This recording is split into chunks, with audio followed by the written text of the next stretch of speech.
สวัสดีค่ะยินดีต้อนรับท่านผู้ชมทุกท่านเข้าสู่รายการเบิงแล้วรวย456ค่ะพี่น้องค่ะมาพบมาพอกันกับในช่วงบ่ายค่ะพี่น้องค่ะของมือวันที่19ค่ะเดือนกรกฎาคมนะคะปีพุทธศักราช2569นะคะพี่น้องค่ะมื้อนี้ค่ะแอดพาพี่น้องบ้านเฮาสุขุสุขนะคะมาติดตามรับชมรับฟังแนวทางนะคะจากปูปาซาหวยค้าแข่งค่ะพี่น้องค่ะสำหรับคลิปนี้นะคะปูเรามีแนวทางรัฐบาลไทยมาฝากพี่น้องค่ะซึ่งคลิปนี้บ่ธรรมดาพี่น้องค่ะเพิ่นไปเอาตอนกลางคืนเลยนะคะปูผักกะเลียงนะคะพี่น้องคะเอาในทางของปูค่ะงวดที่ผ่านมานี่ก็นกมะฮองบอกโอ้ยนกเอียงกับมาแม่นโพดแม่นโพดสินี้พี่น้องคะนกมะฮองบอกโค้งสุดท้ายที่พี่น้องคะมะฮองบอกนะคะเขา14ตรงๆพี่น้องคะมื้อนี้นะคะปูเรามีแนวทางมาฝากแล้วนะคะแนวทางเลขจอมปลวกได้มาแค่2คู่เท่านั้นเพิ่นได้มาหลายงวดแล้วสันดีพี่น้องคะเอาแนวทางของปูปราสาทหวยค้าแข่งขันในคลิปนี้นะคะสิได้ว่าเป็นตัวใดพี่น้องมาติดตามรับชมรับฟังคลิปนี้พร้อมๆจ้าปูกราบนมัสการนะคะปูคะขอเจริญพรญาติโยม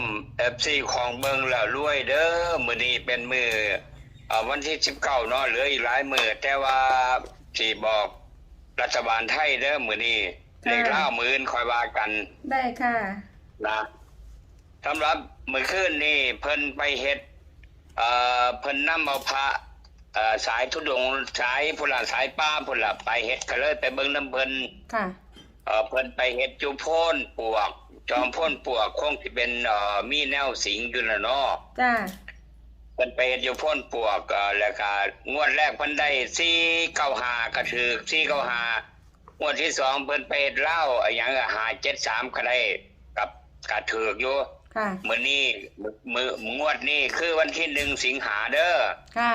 หลวงปู่ก็เลยไปเบิ่งน้ำเพิ่นเกือบแจ้งพุ่นละมื้อคืนตื่นมื้อเช้ามาก็ไปบวชนาคอีกค่ะโอ้ยคักสุดยอดเลยงานค่ะแต่ว่าสำหรับบอกญาติโยมจะน้อยมื้อละค่ำเด้อวันละค่ำก่อนอื่นต้อง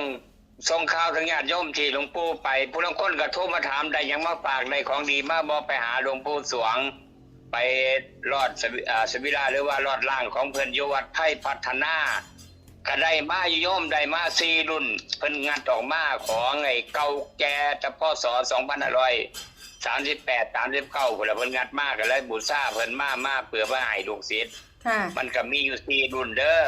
ผู้ใดอยากได้ก็โทรมาก็แล้วกันแต่ว่าก่อนสิโทรมาบอกใกล้จักหน่อยนึงญาติโยมมื้อนี้เป็นเลขไทยเนาะค่ะปู่เลขไทยก็ขอเตือนญาติโยมจักหน่อยนี่หลวงปู่คนขับรถหลวงปู่ได้มาคันว่าเพิ่นสิสนนเพราะว่าไปได้มาจากไอ้หลวงปู่สวงเพิ่นไปเห็นอยู่ไอ้กระโหลกแก้วเพิ่นหรือว่าเห็นเป็นเลข1สีแดงรูปจังได๋ก็บ่ออกเอิ้นหมู่มาเบิ่งมันหายเพิ่นบ่มีนะค่ะแต่ว่าหมวดโยมนำไปได้71ก็เห็นนำกันอยู่ก็เลยถือทั้ง71ทั้ง14ล่ะหลวงปู่สวงเพิ่นให้นะแล้วก็เลยมาซื้อก็เลยซื้อหลายเติบอยู่ล่ะซื้อน้ำที่เพิ่นดอกว่าออกเว็บก็บ่น่าเป็นไปได้เนาะจังได๋ว่าปิดเว็บหนีเลยวันนี้แหมครับคนมาโฆษณาก็บ่แม่นคนธรรมดาเด้คนเป็นนักข่าวอาวุโสนักข่าวยอดนิยมเลยล่ะไปบอกว่าโฆษณาในโทรศัพท์บัดนี้บัดเฮาเฮ็ดแล้วพันบ่ได้บอกว่าซื้อผู้ใดเด้มาฟ้องจับบ่ได้เด้ฟ้องร้องบ่ได้เพราะว่าบอกแต่เพียงว่าเป็นพิธีกรอ่านข่าวดังก็แล้วกันน่ะบอกให้ไปแท่งเว็บแท่งแล้วบัดนี้เขาบ่หนีนี่ตอน 20:30 นพุ่นล่ะเอาผ่านไปบ่ได้ดอกเงินแสนกว่าบาทน่ะคนขับรถน่ะบ่ได้ดอกนะแสนกว่าบาทแต่ว่ามันซื้อกอกแก๊กอยู่นี่ก็ได้อยู่ 7-8,000 อยู่ดอกผ่านไปเนาะฉะนั้นบอกญาติโยมจักหน่อยว่าระวังแน่ในเว็บน่ะผู้ลางคนว่าซื้อเว็บนี่ดีทุกเว็บแต่ว่าบัดสุดท้ายถือคักอันนี้คือเก่าล่ะคนขับรถมันสิ้นท่าแล้วเอาผ่านไปหันมาเลี้ยงอันนี้เด้อหันมาเลี้ยงผู้ใดอยากได้ที่เหรียญของหลวงปู่สวงบ่เป็นการโฆษณาในการคือว่ามาแจกลูกศิษย์ก็แล้วกันอยากให้ลูกศิษย์ได้จังเพิ่นอยู่บางปะอินเอาไปก็ถือหวยถูกหวยอยู่คนอยู่บางปะอินเชียงรากน้อยแถวบางปะอินนี่ล่าสุดนะ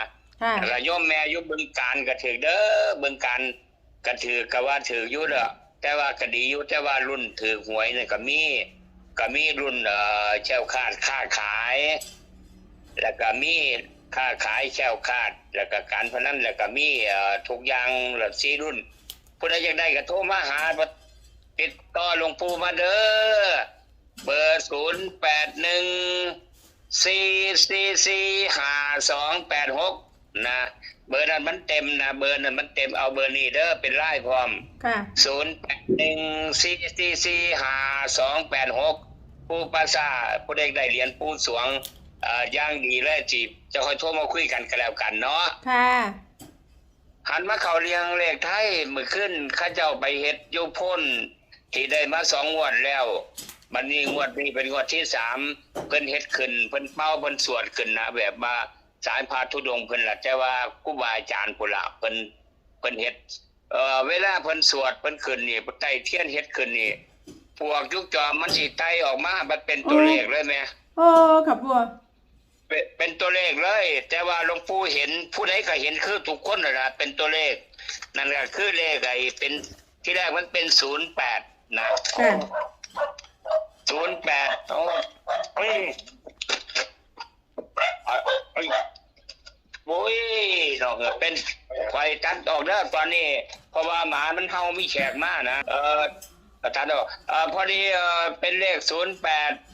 แล้วก็เบิ่งอีกหนึ่งต่อทางไปประมาณสักคืบหนึ่งเป็น43แสดงว่า08กับ43นะเลขใหญ่1สิงหาเด้อ1สิงหานี่มันเป็น08นี่จอมปลวกเพิ่นเฮ็ดอยู่จอมปลวกนี่อยู่จังหวัดกำแพงเพชรเด้อจังหวัดกำแพงเพชรไปเบิ่งน้ำเพิ่นมื้อคืนนี่มาเรียบร้อยแล้ว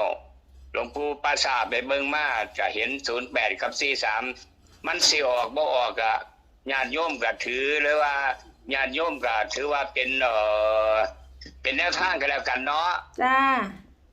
แต่ใกล้มือค่อยโทรมาทีนึงเด้อมาถามปู่ทีนึงว่ามันเปลี่ยนแปลงจังไดนะค่ะแต่ฉะนั้นก็อย่าสิลืมนี่คือเลข1สิงหาเลขใหญ่เด้อจ้านะก่อนที่จบนี่ก็ขออำนวยพรให้ญาติโยมทุกคู่ทุกคนอยู่ดีมีแห้งหักกันไว้นะขอให้ซื้อตัวใดก็ขอให้ถูกซื้อตัวใดก็ขอให้ออกฉะนั้นขอจบกันนี่ขอเจริญพรค่ะปู่ขอบคุณปู่หลายๆนะคะปู่กราบนมัสการค่ะสาธุค่ะสรุปแนวทางถ่ายคลิปนี้ค่ะพี่น้องคะแนวทางรัฐบาลไทยนะคะจากปู่ปราสาทหวยขาแข่งค่ะพี่น้องคะมื้อนี้เป็นเลขจอมปลวกนะคะได้มา08นะคะ08แล้วก็43ด้วยพี่น้องเด้อ2คู่ซ้ำนี่พี่น้องคะ08แล้วก็43นะคะแนวทางของปู่นะคะงวดที่ผ่านมานี่กับเขาที่พี่น้องคะนกกับมะฮองบอกเขาคักเขาแน่มั้งแน่ค่ะพี่น้องคะ14นะคะอันชุดนกฮองบอกเนี่ยมือประกาศผลเลยได้พี่น้องคะเต็มเลยค่ะพี่น้องคะนะคะเอาแคปหน้าจอเด้อพี่น้องเด้อแนวทางจากปู่ปราสาทหวยค้าแข่งรัฐบาลไทยพี่น้องคะแคปหน้าจอค่ะพี่น้องคะก็มีประมาณนี้ค่ะสำหรับแนวทางจากปู่ปราสาทหวยค้าแข่งนะคะพี่น้องคะแนวทางรัฐบาลไทยนะคะพี่น้องอย่าลืมนะคะนำไปพิจารณาเบิ่งค่ะพี่น้องคะทางช่องนำเสนอเพื่อเป็นแนวทางคือเก่าเด้อค่ะพี่น้องคะโปรดใช้วิจารณญาณในการรับชมรับฟังนะคะขอบคุณพี่น้องค่ะสำหรับการติดตามรับชมรับฟังนะคะขอบคุณสำหรับข้อมูลในคลิปนี้ค่ะพี่น้องค่ะขอบคุณทางจากปู่ปราสาทหวยค้าแข่งค่ะสำหรับพี่น้องท่านใดที่เขามาเห็นคลิปนี้เป็นเทื่อแรกค่ะพี่น้องค่ะถ้าอยากสิพลาดกับแนวทางเด็ดๆแบบนี้นะคะพี่น้องค่ะเขามาแล้วก็อย่าลืมเด้อค่ะพี่น้องค่ะฝากกดติดตามนะคะกดไลค์กดแชร์นะคะกดกระดิ่งแจ้งเตือนทั้งหมดนะคะเพื่อที่จะได้บ่พลาดทุกคลิปทุกข่าวสารแนวทางจากทางรายการนะคะพี่น้องค่ะเอามื้อนี้นะคะแนวทางของปู่ปราสาทหวยค้าแข่งกับมีเพียงสำนีแล้วพี่น้องเด้อโค้งสุดท้ายนะคะแอสได้ติดตามแนวทางของปู่ให้นะคะซึ่งนกแม่นพี่น้องคะมือโค้งสุดท้ายแอสโทรไปถามเลขนกให้นะคะพี่น้องคะนกนี่แม่นมากๆนะคะพี่น้องคะเอาอย่าลืมติดตามไว้เด้อพี่น้องเด้อกดติดตามไว้พร้อมนะคะสำหรับแนวทางบอกว่าสิเป็นเบิ้งด้วย456นะคะหรือว่าเบิ้งด้วยชาแนลพี่น้องกดเอาไว้ทั้ง2ช่องทางเลยกดกระดิ่งแจ้งเตือนเอาไว้นำนะคะสิได้บ่พลาดเด้อค่ะพี่น้องค่ะเอามื้อนี้นะคะแนวทางของปู่ปราสาทหวยค้าแข่งรัฐบาลไทยเนาะค่ะในคลิปนี้ก็มีเพียงซ้ำนี้นะคะแอร์ก็สิได้ขอตัวลาพี่น้องบ้านเฮาสุขุสุขคนไปก่อนค่ะพี่น้องค่ะเอาไว้พอกันใหม่ก็เป็นในคลิปหน้านะคะสำหรับคลิปนี้สวัสดี